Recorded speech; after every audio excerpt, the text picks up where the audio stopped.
নমস্কার বন্ধুরা, সুইসনেস কিচেনে সকলকে সাদর আমন্ত্রণ জানিয়ে আজকের রেসিপি শুরু করছি।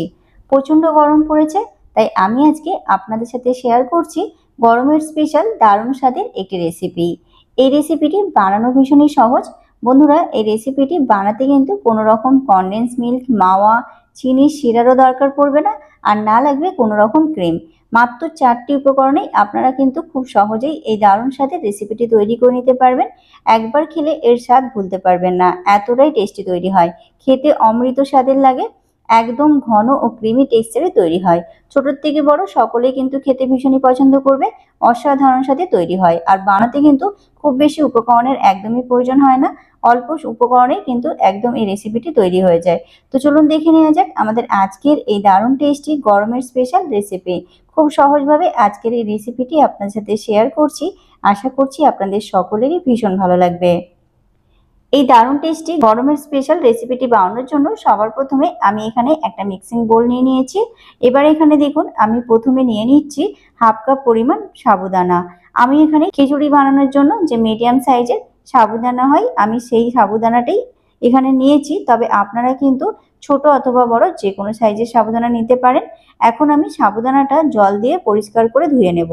ধোয়ার সময় আমাদের এটা খেয়াল রাখতে হবে, খুব বেশি কিন্তু নাড়াচাড়া করে এটা একদমই ধোয়া যাবে না।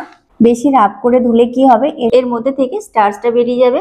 শুধু জাস্ট হালকা ভাবে এইভাবে 1 থেকে 2 বার এইভাবে মিশিয়ে দেবো এবং এর মধ্যে থেকে সমস্ত জলটা বের করে নেবো। তো জলটা বের করে নিয়েছি। এরপর আমাদের কি করতে হবে, এটা গরম জল দিয়ে ভিজিয়ে রাখতে হবে। তো দেখুন আমি এখানে হাফ কাপ পরিমাণ মতো জল আমি আগে হালকা গরম করে নিয়েছি। এটা আমি দিয়ে দিলাম। মোটামুটি 30 মিনিট বা 1 ঘন্টা আগে কিন্তু সাবুদানাটা ভিজিয়ে রাখতে হবে। এটা অবশ্যই খেয়াল রাখবেন, তাহলে আমাদের সাবুদানাটা খুব ভালো করে সফট হয়ে যাবে। তো আমি ঢাকনা দিয়ে এটা ঢেকে দিলাম। এখন এটা রেখে দেবো 1 ঘন্টার জন্য। অবশ্যই কিন্তু 1 ঘন্টা রেস্টে রেখে দিতে হবে। এরপর চলে যাব আমরা নেক্সট প্রসেসে। এরপর এখানে দেখুন ওভেন অন করে ওভেনের উপর একটা কড়াই বসিয়ে দিয়েছি। প্রথমে আমরা দুধটা জাল করে নেবো। তো কড়াইয়ের মধ্যে প্রথমে দিয়ে দিচ্ছি 1 লিটার দুধ। এখানে আমি মার্কেটে আমুলের যে প্যাকেট দুধ পাওয়া যায় সেটাই ব্যবহার করেছি। আপনারা যে কোনো কোম্পানির দুধ ব্যবহার করতে পারেন। তো দুধটা প্রথমে আমি ভালো করে নাড়াচাড়া করে নিচ্ছি। দুধটা এখন হাই ফ্লেমে রেখে দুধটা ফুটে আসা পর্যন্ত অপেক্ষা করব। আর এই যে দেখুন দুধটা ফুটতে শুরু করেছে। এখন ফ্লেমটাকে করে দেব মিডিয়ামে, আর দুধটা নাড়াচাড়া করে নেব। করে এখন দুধটাকে আমি মিডিয়াম ফ্লেমে কিছুক্ষণ ফুটিয়ে ঘন করে নেব। এর ফলে এর মধ্যে কোনো রকম মালাই, মিল্ক পাউডার আর না কোনো রকম এক্সট্রা কোনো কিছু মেশানোর দরকার পড়বে। দুধটা একটু সময় নিয়ে ফুটিয়ে ঘন করে নিতে হবে। তো এখন আমি দেখুন এখানে হাফ কাপ পরিমাণ চিনি নিয়ে নিয়েছি। আর মিষ্টিটা আপনারা আপনাদের পছন্দ মতো কম বা বেশি অ্যাডজাস্ট করে দেবেন। তো আমি চিনিটা সম্পূর্ণটা দুধের মধ্যে দিয়ে দিলাম। এখনই চিনিটা দিয়ে দিলাম কারণ দুধের সাথে চিনিটাও খুব সুন্দরভাবে মিশে যাবে, আর এবং দুধের সাথে চিনিটাও রান্না হয়ে যাবে এবং দুধের থেকে যে মালাইটা তৈরি হবে সেটাও মিষ্টি হয়ে যাবে। এখন এটা কিছুক্ষণ রেখে দেবো। আর ওপরে মানে এই কড়াইয়ের সাইডে যে সরগুলো আছে এটা এরকমই জমতে দেব। এটা আমরা বারবার গ্রেপ করব না।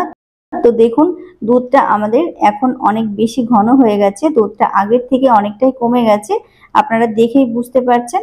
এখন সাইডে যে সরগুলো আছে সেগুলো এইভাবে চামচের সাহায্যে একসাথে করে দুধের সাথে মিশিয়ে দেবো। এতে করে দুধটা আমাদের অনেক বেশি ঘন ও ক্রিমি তৈরি হবে এবং এটা খেতে অনেক বেশি টেস্টি হবে। এখন খুব ভালো করে দুধের সাথে মিশিয়েছি নাড়াচাড়া করে। দুধটা আমাদের এখন একদম পারফেক্ট ভাবে রেডি হয়ে গেছে। এর থেকে বেশি আর দুধটা ঘন করব না, ঠিক এই অবস্থাতেই দুধটা আমাদের রাখতে হবে। এর থেকে দুধটা আর একদমই কমানোর দরকার নেই। এরপর এখানে আমি যে সাবুদানাটা ভিজিয়ে রেখেছিলাম ঢাকনাটা খুলে নিচ্ছি। দেখুন সাবুদানাটা জলটা কিন্তু পুরোটা খুব ভালোভাবে অ্যাবজর্ব করে নিয়েছে আর সাবুদানাটা খুব সুন্দরভাবে ফুলে গেছে, একদম নরম হয়ে গেছে। আপনারা দেখতেই পাচ্ছেন একদম পারফেক্ট ভাবে আমাদের সাবুদানাটা ভিজে গেছে। এবার এই সাবুদানাগুলো এরকম ভাবে অল্প অল্প করে নিয়ে চামচের সাহায্যে এইভাবে এই ফুটন্ত দুধের মধ্যে দিয়ে দেব।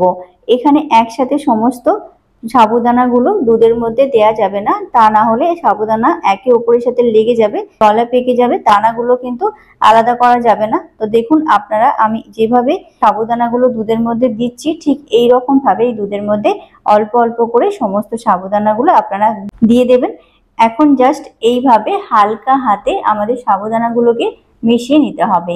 এখন এটা আরো 5 মিনিট মিডিয়াম ফ্লেমে রেখে রান্না করে নেব। এতে করে সাবুদানাটা আমাদের খুব ভালো করে এর মধ্যে রান্না হয়ে যাবে। খুব বেশি কিন্তু এটা একদমই রেখে রান্না করা যাবে না, তা না হলে সাবুদানাগুলো গলে যাবে, দুধের সাথে মিশে যাবে, তখন দানাগুলো আর বোঝা যাবে না। মোটামুটি 5 মিনিটের মতো রেখে এটা রান্না করে নিতে হবে।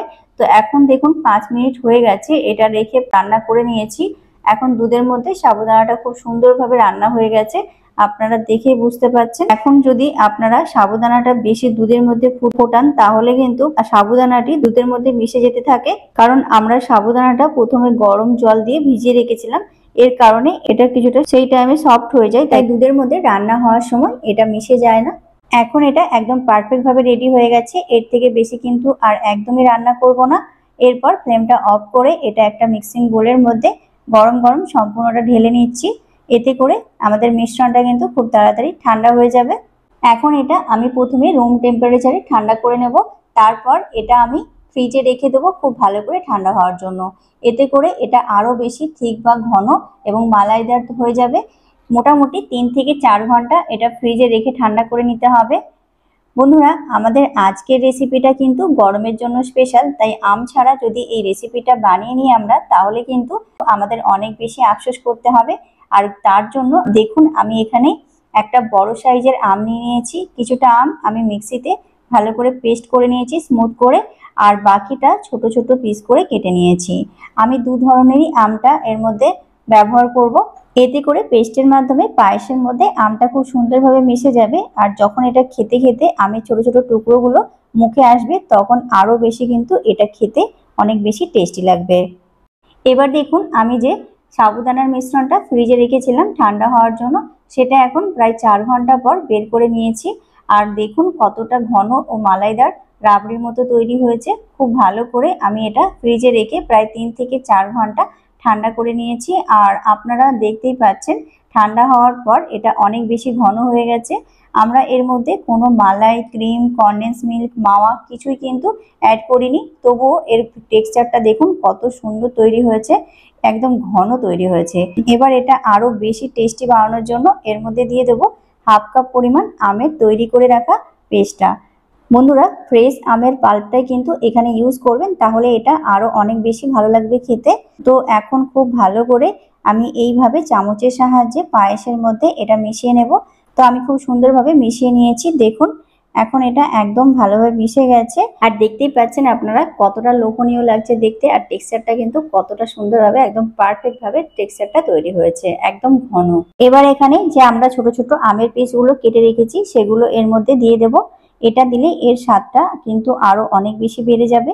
আপনারা যদি চান তো এর মধ্যে আপনারা আপনাদের পছন্দ মতো যে কোনো ড্রাই ফ্রুটসও কিন্তু অ্যাড করতে পারেন, তাতেও এটা খেতে কিন্তু খুবই ভালো লাগবে। তো আমি এখানে ড্রাই ফ্রুটস দেবো না, শুধু আমের পিসই দেব। তো দেখুন আমি খুব ভালো করে মিশিয়ে নিয়েছি। এখন আমাদের এই দারুণ টেস্টি ম্যাঙ্গো সাবুদানা মালাই পায়েস একদম রেডি হয়ে গেছে। এর স্বাদ অসাধারণ হয় বন্ধুরা, একদম রাবড়ির মতো খেতে লাগে, আর তার সাথে এর মধ্যে আমের টেস্টটাও কিন্তু একদম দুর্দান্ত লাগে। এখন আমি এটা আরো কিছুটা ঠান্ডা করে নেব, তারপর এটা একটা বাটিতে ঠান্ডা ঠান্ডা সার্ভ করে নেব। তো বন্ধুরা, আপনারা দেখতেই পেলেন আমি শুধু 4টে উপকরণই ব্যবহার করেছি, আর এই অল্প উপকরণের মধ্যে কিন্তু আমাদের এই দারুণ টেস্টি গরমের স্পেশাল রেসিপি ম্যাঙ্গো সাবুদানা মালাই পায়েস একদম পারফেক্ট ভাবে তৈরি হয়ে গেছে। একদম পারফেক্ট স্বাদের তৈরি হয়, একবার খেলে এর স্বাদ আপনারা ভুলতেই পারবেন না, গ্যারান্টি, কারণ এটা এতটাই টেস্টি তৈরি হয়। ছোট থেকে বড় সকলেই কিন্তু খেতে ভীষণই পছন্দ করবে, অসাধারণ স্বাদে তৈরি হয়, খেতে একদম অমৃত লাগে। আর বানানো ভীষণই সহজ, আর খুব বেশি উপকরণ কিন্তু একদমই লাগে না, মাত্র 4টি উপকরণেই আপনারা কিন্তু এই দারুণ টেস্টি রেসিপিটি বানিয়ে নিতে পারবেন। তো বন্ধুরা, আমার আজকের এই গরমের স্পেশাল দারুণ টেস্টি ম্যাঙ্গো সাবুদানার পায়েস আপনাদের কেমন লাগলো আপনারা অবশ্যই কমেন্টের মাধ্যমে জানাবেন। আর ভালো লাগলে বন্ধুরা অবশ্যই আপনারা একবার বাড়িতে ট্রাই করবেন, আশা করছি বাড়ির সকলের ভীষণ ভালো লাগবে। গরমের জন্য কিন্তু খুব পারফেক্ট একটা রেসিপি। আর বন্ধুরা, ভিডিওটি ভালো লাগলে লাইক, কমেন্ট, শেয়ার করে চ্যানেলটি সাবস্ক্রাইব করে পাশে থাকার অনুরোধ রইল। তো আজ এই পর্যন্ত, আজ এখানে বিদায় নেব। আবারও দেখা হবে আগামী পর্বে নতুন একটা সহজ রেসিপি নিয়ে। তো ততক্ষণ পর্যন্ত আপনারা খুব ভালো থাকবেন, সুস্থ থাকবেন, টাটা, বাই বাই।